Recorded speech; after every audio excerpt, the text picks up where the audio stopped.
Good morning, everybody. I hope you're all having a great day so far. I wanted to talk today about superstitions and what superstitions that you have. I know that there's some very common ones, like don't walk under a ladder, if you break a mirror, 7 years bad luck, and black cat crossing your path is bad luck, they say.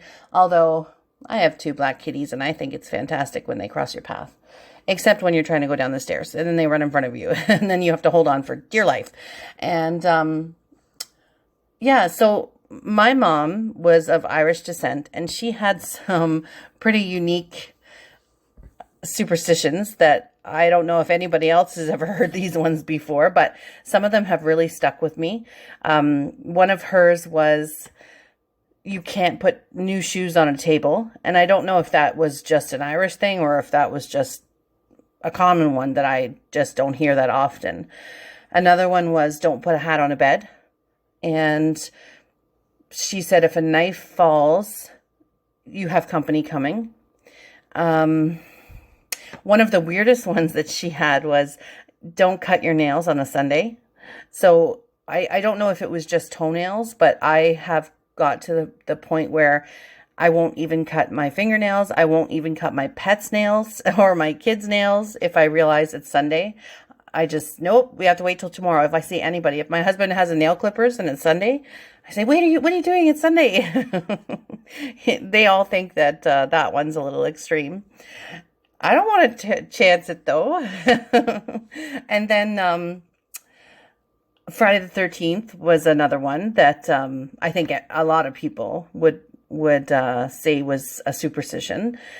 And I remember one time we had, I was a new driver. I must have been driving maybe not even 8 months or so. And I was in high school, of course. And my friends and I, we wanted to go visit our other friends. And so it was, I think, a half day at school or something. And so I said, okay, I'll come pick you guys up and then we'll go over there. And when I got to my car, I had a flat tire. And so I was thinking, oh, it's Friday the 13th. I got a flat tire. And then I didn't know how to fix it because I'm sure that I had seen how to do it, but I couldn't do it. I tried. I got the jack in and I tried to get the bolts off, but I couldn't. So luckily, the building I lived in had a lot of nice neighbors in there. And there was this older gentleman who came and he helped me change the tire. And it's something that I definitely want to try again. Like I'd like to get my husband to show me how to do it myself because luckily I have not had to do that. So I was thankful to that gentleman that saved me that day and fixed my tire. And then I was like, okay, this is good. We're going to get going. We're going to go and see our friends. And I go to back out of the parking spot. It was a covered garage in the building, not underground, but just covered. And I backed up and I scraped the side of the car on the pillar beside it. I thought, oh, like, could this get any worse? And luckily, it was just a little scrape. It wasn't terrible. And so we went. And I picked up my friends. And then we went down to Scarborough to see our other friends. But I can't remember what happened. But I remember we weren't there long. I think it ended up being not what we were expecting it to be. So we ended up turning around. So I remember thinking, man, that Friday the 13th sucked. Like it was a really bad day. But I've had how many other Friday the 13th where nothing has happened. So I think that is just when you're looking for bad things, you find them. You know, if you're looking for all these things that could go wrong, you're going to amplify all of those things that could go wrong.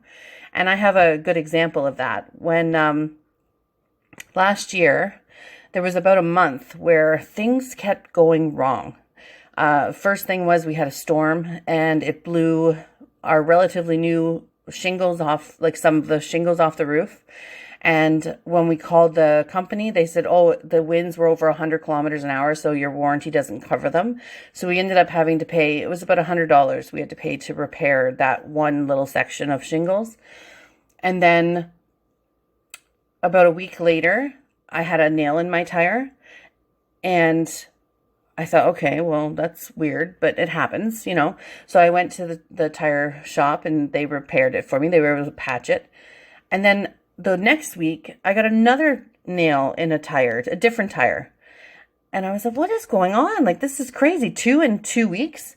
And so I went back to the tire shop, and the guy there said, you are so lucky, because if it had been a millimeter more to the edge of the tire, it wouldn't have been able to be repaired.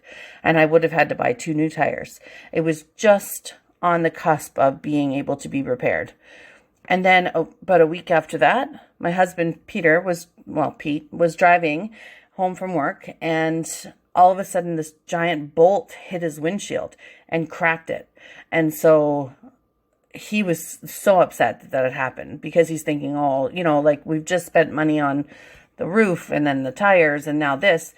And, you know, we could have easily said, oh, woe was us. Like, all of this stuff is happening, and focused on all the bad things that were happening.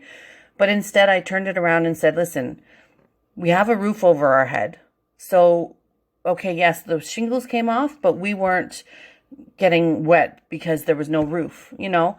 And I said, and luckily nobody was hurt in the tires getting nails in them. And thank goodness he wasn't hurt with the bolt hitting the windshield. And so because we changed our focus from how terrible things kept happening to us to how lucky we were that we weren't hurt, or that we still had a roof over our head. And it turned out that the windshield was covered by insurance. And so we didn't have to pay anything, because it would have been about $800 to fix it, because of the type of, you know, the windshields they have now.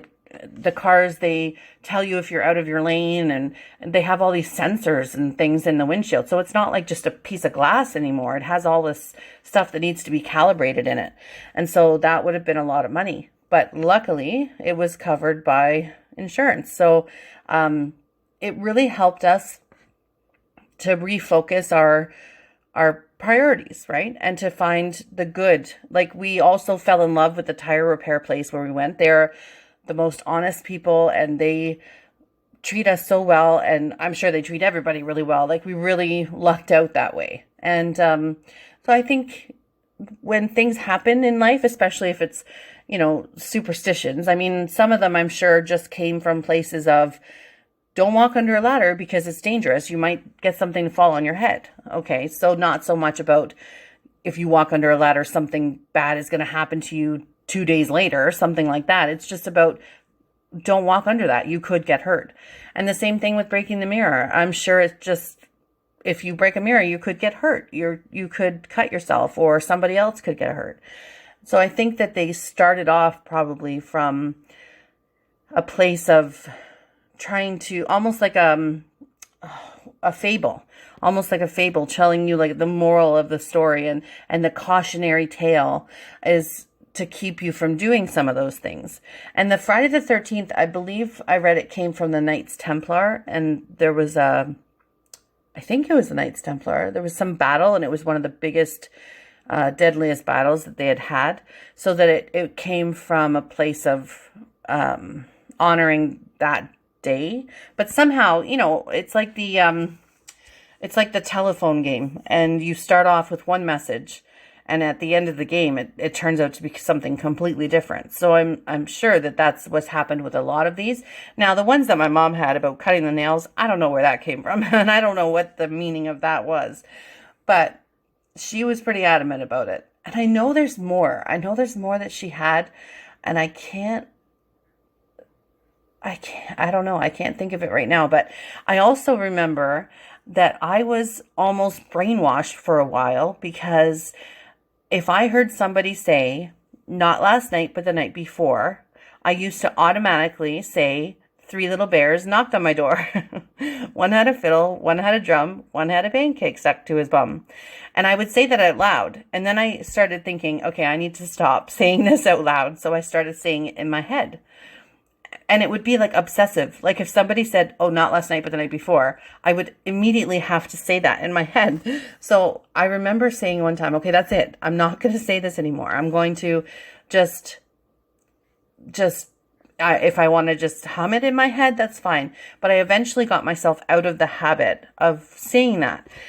So I wonder if anybody else has any things like that they say, but I haven't picked up any new ones, so that's good. Anyways, I hope everybody has a great day, and I hope that you can find some positive things in your life today and some things that are going well for you, and I hope they continue to go well for you. Have a great day, everybody. Take care.